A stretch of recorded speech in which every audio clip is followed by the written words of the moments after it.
दोस्तों नमस्कार, स्वागत है आपका अपना स्टडी चैनल लर्निंग जीएस वाला में। आज हम हिंदी व्याकरण पोर्शन के अनेक शब्दों के स्थान पर एक शब्द चैप्टर के पार्ट 1 को कंप्लीट करेंगे।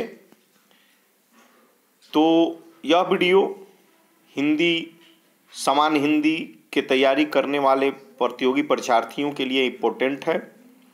इससे पहले हम बताना चाहेंगे लगभग सभी सामान्य हिंदी के व्याकरण पोर्शन पढ़ चुके हैं हमारे चैनल पर, आप उनको देख सकते हैं। तो चलिए बिना समय गंवाए शुरू करते हैं उदाहरणार्थ प्रश्न के साथ कुछ। तो प्रश्न 1 एवं 2 वाक्यांश के लिए एक शब्द का चयन करना है। तो जो अपने स्थान या स्थिति से अलग ना किया जा सके उसको क्या कहेंगे। ये इतने लंबे लाइन के लिए एक शब्द का चयन करना है। तो जो अपने स्थान या स्थिति से अलग न किया जा सके उसे अच्युत कहते हैं। एक शब्द में अच्युत। ऑप्शन संख्या ए सही हो जाएगा, अच्युत। चलिए, जो अपने स्थान या स्थिति से अलग न किया जा सके के लिए एक शब्द है अच्युत। एक शब्द है अच्युत। जो अपनी बात या जगह से टले नहीं के लिए एक शब्द है अटल। जो दिया ना जा सके उसके लिए शब्द है अदेय। अब आगे, जिस स्त्री के पुत्र और पति न हो, इस वाक्य के लिए एक शब्द क्या होगा। तो अवीरा। अवीरा ऑप्शन संख्या ए सही हो जाएगा। जिस स्त्री के पुत्र और पति न हो उसे एक शब्द में कहा जाएगा अवीरा। अवीरा का एक अर्थ मनमाना आचरण करने वाली भी होता है। वह स्त्री जिसमें बल या शक्ति न हो उसे अबला कहते हैं। उसे अबला कहते हैं। जीने की इच्छा। जीने की इच्छा के लिए एक शब्द होगा जिजीविषा। जिजीविषा ऑप्शन संख्या बी। तो जीने की इच्छा के लिए एक शब्द जिजीविषा। और जानने की इच्छा रखने वाला को जिज्ञासु कहते हैं एक शब्द में। किसी भी विजय पाने की इच्छा रखने वाले को जिगीषु कहते हैं। जिस पानी या किसी अन्य वस्तु को पीने की प्यास हो उसे पिपासु कहते हैं। दिए गए वाक्य के लिए एक शब्द का चयन कीजिए। पाप करने के बाद स्वयं दंड पाना अर्थात प्रायश्चित। पाप करने के बाद स्वयं दंड पाना एक शब्द में प्रायश्चित। पाप करने के बाद स्वयं दंड पान वाक्य के लिए एक शब्द प्रायश्चित है। चलिए आगे चलते हैं।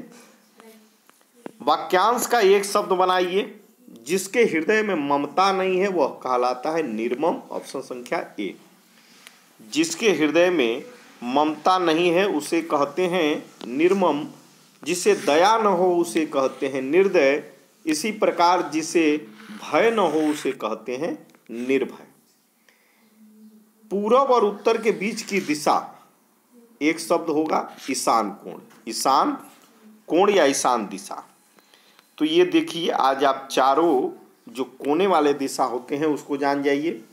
दक्षिण और पूर्व के बीच की दिशा को आग्नेय कहते हैं। पूर्व और उत्तर के बीच की दिशा को ईशान कहते हैं। उत्तर और पश्चिम के बीच की दिशा को वायव्य कहते हैं। और दक्षिण और पश्चिम के बीच की दिशा को नैऋत्य कहते हैं। नैऋत्य। जैसे मान लीजिए ये उत्तर होता है, ये दक्षिण होता है, ये पूरब होता है, ये पश्चिम होता है। तो ये उत्तर पश्चिम हुआ, ये उत्तर पूर्व हुआ, ये पश्चिम दक्षिण हुआ और ये पूर्व दक्षिण हुआ। तो इसी के हिसाब से इस वाले को ये बताया गया है। दिए गए वाक्यों के लिए प्रयुक्त होने वाले सही विकल्प को चुनिए। वह कवि जो तत्काल कविता करने में कुशल हो। तत्काल आंसू कवि। आंसू कवि। जो धरती फोड़कर जन्मता है उसे कहते हैं उद्भिज। जो धरती फोड़कर जन्मता है उसे कहते हैं उद्भिज। जो धरती फोड़कर जन्मता है उसे कहते हैं उद्भिज। जो स्वयं अपने आप उत्पन्न हुआ हो उसे कहते हैं स्वयंभू। माता के गर्भ से जन्म लेने वाले को जरायुज कहलाता है। जरायुज। एक ही समय में वर्तमान के लिए कहा जाता है समसामयिकी। ऑप्शन संख्या सी समसामयिकी। आगे चलिए। एक ही समय में वर्तमान के लिए समसामयिकी शब्द का प्रयोग किया जाता है, जबकि जीवन भर के लिए आजीवन शब्द का प्रयोग किया जाता है। पार्थिव के लिए क्या होगा? पार्थिव के लिए होता है जिसका संबंध पृथ्वी से है, उसे एक शब्द में पार्थिव कहते हैं, जिसका संबंध पृथ्वी से है।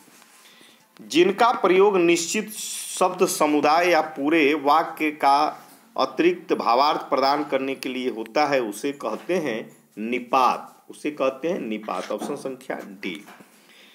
निपातों का प्रयोग निश्चित शब्द समुदाय या पूरे वाक्य के अतिरिक्त भावार्थ प्रदान करने के लिए होता है। निपात सहायक होते हुए वाक्य के अंग नहीं होते हैं, पर वाक्य में इनके प्रयोग से उस वाक्य का समग्र अर्थ व्यक्त होता है। जो इंद्र पर विजय प्राप्त कर चुका हो उसे कहते हैं इंद्रजीत। मेघनाथ था जो इंद्रजीत कहा जाता है, जबकि इंद्रियों को जीतने वाले को जितेंद्रिय कहा जाता है। उच्च कुल में पैदा व्यक्ति कहलाता है कुलीन। कुलीन ऑप्शन संख्या डी। जबकि समान वर्ण में पैदा होने वाला व्यक्ति कहता है सवर्ण। जंगल में लगने वाली आग को क्या कहते हैं? एक शब्द में दवानाल। दवानाल। जबकि पेट की आग को जठराग्नि, जठरानल, और समुद्र में लगने वाली आग को बड़वाग्नि यानी कि बड़वानल। समुद्र में लगने वाली आग को बड़वाग्नि कहा जाता है, बड़वान। अब देखिए, अनेक शब्दों के स्थान पर एक शब्द, इसके बारे में समझ लेते हैं। संचार क्रांति के युग में समय कम होने के साथ साथ पारस्परिक संप्रेषण में भी कमी आई है। अतः सामाजिक से लेकर राजनैतिक, व्यवसायिक से लेकर के व्यापारिक, राष्ट्रीय से लेकर अंतर्राष्ट्रीय क्षेत्र में संक्षिप्त और सारगर्भित वार्ता को प्रासंगिक माना जा रहा है। भाषा अपनी विकास यात्रा में क्रमशः ऐसे शब्दों और मुहावरों के निर्माण की ओर उन्मुख होती है जो अनेक शब्दों के स्थान पर प्रयुक्त होते हैं तथा अर्थ के दबाव को अधिकाधिक वहन कर सकते हैं। भाषा मूल संकेत है, इसलिए वह संकेत को अधिक से अधिक सूक्ष्म बनाती है। विश्व की समृद्ध भाषाओं को यही प्रवृत्ति रही है। भाषा की सुदृढ़ता, भावों की गंभीरता और चुस्त शैली के लिए आवश्यक है कि लेखन शब्दों पदों के प्रयोग में संयम से काम ले, ताकि वह विस्तृत विचारों या भावों के थोड़े थोड़े शब्दों में व्यक्त कर सकें। गागर में सागर भरना कहावत यही चरितार्थ करती है। समास, तद्धित और कृदंत, वाक्यांश या वाक्य एक शब्द या पद के रूप में संक्षिप्त किए जा सकते हैं। ऐसी स्थिति में मूल वाक्यांश या वाक्य के शब्दों के अनुसार ही एक शब्द या पद का निर्माण होना चाहिए। दूसरी बात यह कि वाक्यांश को संक्षेप में सामासिक पद का भी रूप दिया जाता है। कुछ ऐसे लाक्षणिक पद या शब्द भी होते हैं जो अपने में पूरे एक वाक्य या वाक्यांश का अर्थ रखते हैं। शब्द समूहों के लिए एक शब्द की व्यापकता बहुत अधिक है। यद्यपि हमने इस खंड के अंत में पूर्व परीक्षाओं का हल देकर उसे काफ़ी हद तक समेटने का प्रयास किया है, फिर भी सावधानी के तौर पर निम्नलिखित अध्ययन सामग्री को भी समाहित किया गया है। तो जो पूर्व परीक्षा में पूछे गए हैं लास्ट में आपको वह भी कराया जाएगा। चलिए बीच में ये तैयार कर लेते हैं। तब तक बिना हल जोते उगने वाले फसल के लिए एक शब्द अकृष्ट पच्चा। वह भूमि जो पहले न जोती गई हो उसे कहते हैं अकृष्ट पूर्वा। जो कुछ न कहे, जो कहा ना जा सके उसे कहते हैं अकथ्य। जो घबराने वाला न हो उसे कहते हैं अकात्र। जो जोता बोया न गया हो उसे कहते हैं अकृष्ट या अकृषित। वह सेना जिसमें बहुत से हाथी, घोड़े, रथ और पैदल सिपाही हों उसे कहते हैं अक्षौहिणी। अक्षौहिणी। जो तर्क से सिद्ध न हो अतर्क। अत्यंत सूक्ष्म या छोटा होने की शक्ति प्राप्त होना अर्थात अणिमा। जैनों का सूर्यास्त से पहले होने वाला भोजन अथौ। पश्चिम दिशा जिसमें सूर्य अस्त होता है अथमना।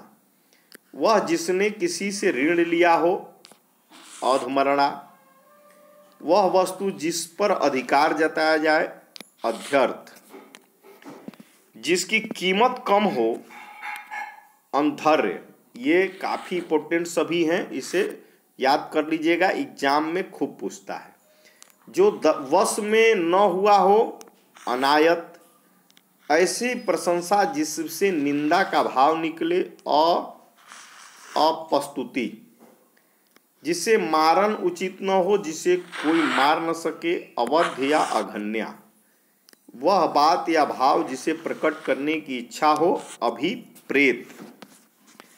चलिए, तो आज का सेशन यही समाप्त होता है। कल पार्ट 2 लेकर के आएंगे। चल दोस्तों, यदि वीडियो इस तरह के प्राप्त करने के लिए आप चैनल को सब्सक्राइब कर लें और बेल आइकन को दबा दें। लाइक भी साथ में करते चलें, दोस्तों में शेयर भी करें। थैंक यू दोस्तों, धन्यवाद।